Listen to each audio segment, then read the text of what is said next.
আমাদের কিছু শিল্পীর জীবন ফারুকী শেষ করে দিছে।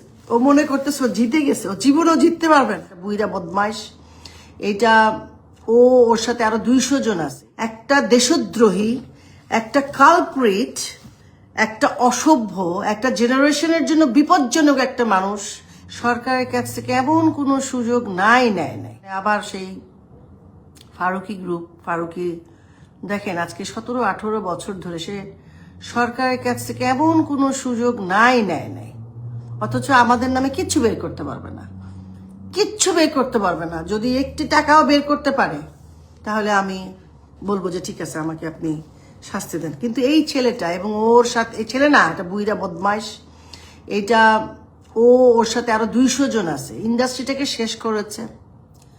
ইন্ডাস্ট্রি যারা ভালো কাজ করতেন, আমাদের ফিল্ম ইন্ডাস্ট্রি, সে সবসময় বলতো আমাদের ইন্ডাস্ট্রি অশিক্ষিত। ওর কোনো ধারণাই নাই, কারণ নিজে একটা অশিক্ষিত, বুঝছেন।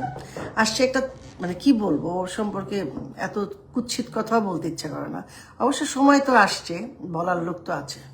সে কি ঘন্টার ছবি বানায়, ওর আবার ভক্ত। বিশ্বাস করেন, আমাদের ইন্ডাস্ট্রির বড় বড় লোকরাও দেখি, বড় বড় মানুষ যাদেরকে আমরা রেসপেক্ট, তারা ওকে কি তেলবাজি করতো, আমি না হতবাক, মানে কি করে সম্ভব ভাই।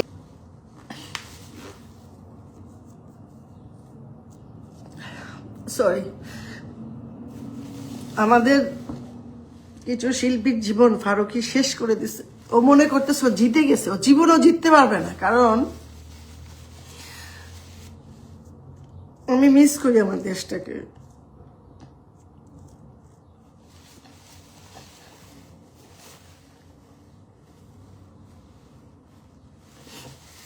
সরি,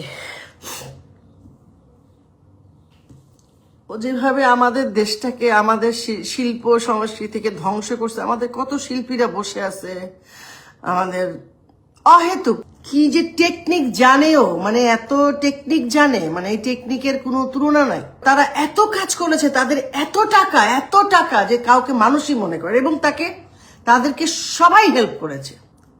দুঃখটা তো এইটাই যে একটা দেশদ্রোহী, একটা কালপ্রিট, একটা অসভ্য, একটা জেনারেশনের জন্য বিপজ্জনক একটা মানুষ